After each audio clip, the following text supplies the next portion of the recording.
Eh bien bonjour à tous, bienvenue pour une nouvelle vidéo. Alors aujourd'hui on va parler de la semaine 5. Alors comme d'habitude, lundi on a commencé par quoi? Par CM d'analyse hilbertienne. On a continué sur les... Enfin on a commencé vraiment la théorie de la distribution. Donc on avait commencé jeudi la semaine dernière à la fin de l'heure en brève d'introduction. Et là on a vraiment parlé de ça que lundi. Après, j'ai pas grand chose à dire là-dessus sur le cours parce qu'il est allé un peu loin sur la théorie. Voilà, il suffisait qu'on lui pose une question et je trouve qu'il partait un peu loin. Mais ce qu'il faut surtout retenir, c'est la définition, enfin, les deux définitions, parce qu'il y en a deux en fait, et les deux sont équivalentes. Il a parlé aussi de l'espace L1 log, des fonctions mesurables qui sont intégrables sur tout compact. Et bien sûr, avant ça, il y avait le fameux espace C0 infini, qui est l'espace des fonctions qu'on choisit pour définir les distributions. Et après, voilà, il a fait tout un truc. Ensuite, les deux CM de proba, donc de 9h30 à 12h20. On a fini le chapitre sur l'indépendance. Alors, on était rendu à la partie sur le lien entre l'indépendance et la loi de couple de variables aléatoires. Ou de vecteurs aléatoires plutôt. Donc on était rendu à là, on a fini du coup cette partie et on a commencé le chapitre 7 sur les fonctions caractéristiques et on l'a fini aussi d'ailleurs. Et on a commencé le dernier chapitre, chapitre 8 sur la convergence des variables aléatoires. On a commencé sur la convergence presque sûre. Donc voilà, ça va très vite, hein. De toute façon on a des UE qui durent 2 mois.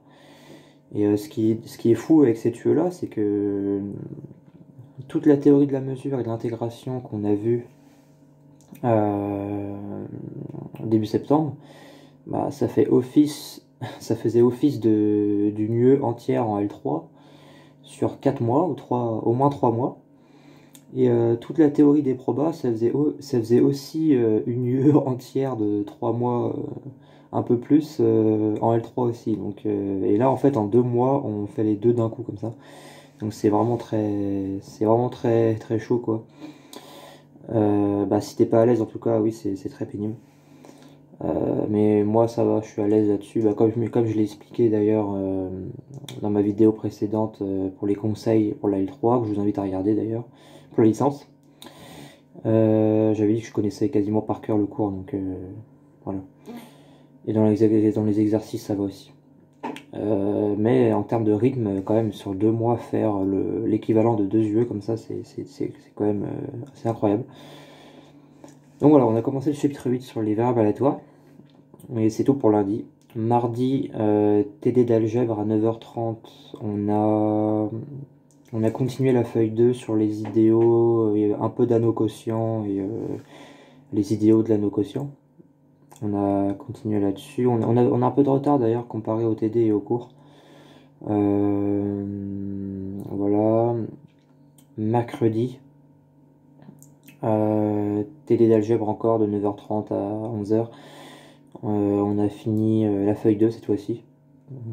Sur des exos les moins intéressants, je trouve, démontrer le théorème de Fermat. Le petit théorème de Fermat, voilà, c'était plutôt un exercice en lien avec les groupes plutôt que les anneaux en question.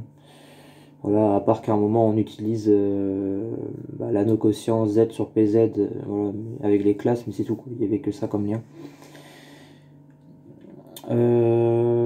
TD d'algèbre. Ensuite, l'après-midi de 14h à 16h50, on a eu les deux TD d'analyse hilbertienne. Donc là, on a fini la feuille 3, il nous restait un exercice là sur les bases hilbertiennes. Un exercice avec la suite de fonctions sinus pi nx. Et on étudiait dans l'espace de Hilbert grand L1, dans grand L2 de 0,1 et grand L2 de moins 1,1. Et il fallait montrer, voilà, fallait utiliser la base hilbertienne exponentielle IPNX dans cet espace-là pour faire les questions. Et à la fin, il y avait même un petit calcul de coefficient de Fourier dans la base hilbertienne sinus PNX sur la norme de cette suite de fonctions. Voilà. Et ensuite, on est passé à la feuille 4, qui est la dernière. sur la convergence faible et les distributions. Donc on a fait donc ça c'était sur la deuxième heure, on a fait les exercices sur la partie convergence faible. Et dans la semaine prochaine, donc ouais, la semaine prochaine, le mercredi, qui sera les 2 dernières séances en analyse hilbertienne pour cette UE-là de septembre-octobre, on fera les exercices de la partie de distribution. Et ça sera fini. Après, il y aura l'épreuve, il y aura l'examen fin octobre, avant les vacances. Voilà. Donc c'est ce qu'on a fait là. Donc la convergence faible, il y avait rien compliqué. Il y avait 3 exos. C'était plus du cours qu'autre chose. Donc voilà, il n'y a pas grand chose à savoir là-dessus, hein, à part qu'est-ce que la convergence faible, quelques exemples pour comprendre. Une caractérisation de la convergence faible dans les bases hilbertiennes. Enfin, avec les bases hilbertiennes. Des petites propriétés, voilà, si la suite converge faiblement, alors elle est bornée, voilà, des trucs comme ça, quoi. C'est pas très compliqué. Et aussi la boule unité fermée est faiblement compacte. Voilà. Tout de suite bornée dans un Hilbert admet une sous-suite qui converge faiblement. Voilà. Et ça montre que du coup la boule unité fermée, elle est faiblement compacte. Mais par contre, elle est pas compacte dans un espace de dimension infinie. Ok, donc jeudi, CM d'algèbre donc à 9h30. On a continué le chapitre sur la divisibilité dans les anneaux intègres.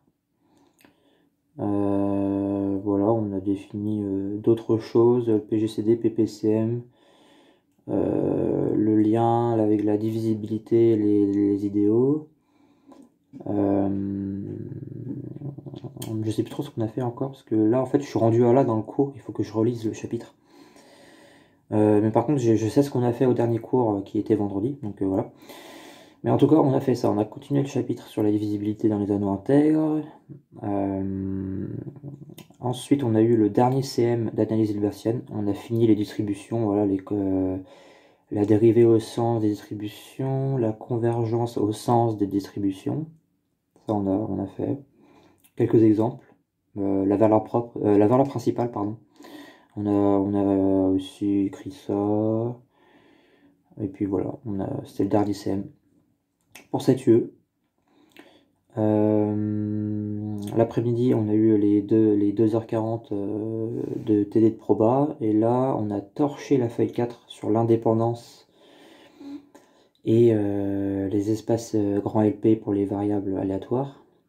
Il me semble que c'est ça. Et un peu de fonction caractéristique aussi. Voilà, là, on l'a torché. Il y avait moins d'exos que dans la feuille 3. Dans la feuille 3, il y avait une dizaine d'exercices assez longs.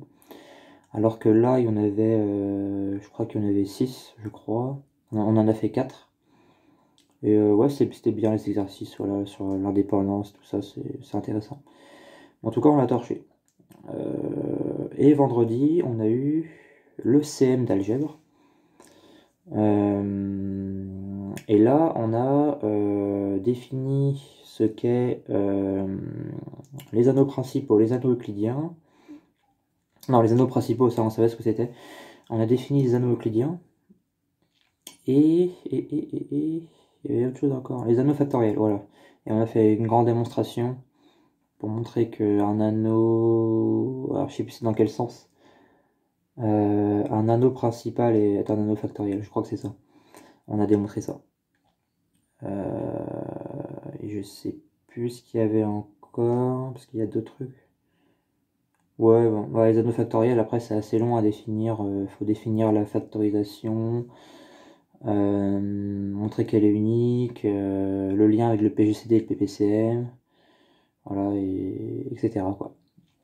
Et l'après-midi, bah, j'ai pas. Il y avait analyse numérique. Le CM et moi j'ai pas, comme j'ai validé. Et pareil, le lundi, il y avait TD après, mais comme j'ai pas, voilà. Ça permet d'avoir moins d'heures. Et c'est tout. Et la semaine prochaine, ça sera très cool. Pourquoi? Parce que comme du coup, on n'a plus de CM d'analyse hilbertienne, du coup, ça fait que demain, bah, j'aurai pas à 8h. Et en plus, j'ai pas CM de proba demain. Le dernier CM de proba, il sera la semaine d'après.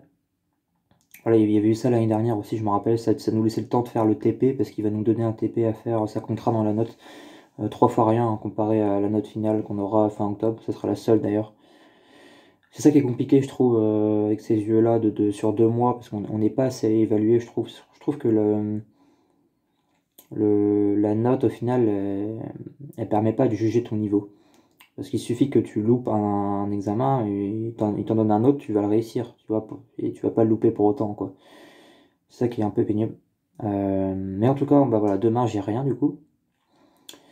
Vu que l'après-midi, bah, j'ai pas TD d'analyse numérique. Donc voilà. Mardi. Mardi c'est comme d'habitude. Mercredi c'est comme d'habitude. Jeudi. Jeudi, j'ai pas de CM d'analyse hilbertienne, comme on a pu. Et le vendredi, j'ai pas cours du tout. Comme on a un matin sur deux, on n'a pas CM. Et l'après-midi, j'ai jamais CM d'analyse numérique, comme vous le savez. Donc, voilà.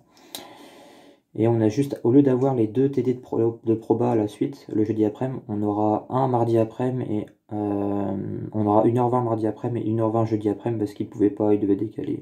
Bref. Voilà. Donc grosso modo, ouais, j'ai 2 jours où j'ai pas cours. Et le mardi, on peut pas dire que. Le mardi et jeudi, c'est très calme, hein. J'ai que 2. Mardi, alors le mardi, j'ai bah, le TD d'algèbre le matin, le TD de proba l'après-midi. Le jeudi matin, j'ai le CM d'algèbre et jeudi après, mais j'aurai le TD de proba, et puis voilà, c'est tout. Et puis mercredi, bah, comme d'habitude, j'aurai le TD d'algèbre le matin et les 2 dernières séances de TD d'analyse hilbertienne mercredi après-midi. Voilà. Donc c'est tout pour cette semaine. Sur ce, bah, je vous dis à la prochaine, quoi, et puis passez une bonne semaine. Au revoir.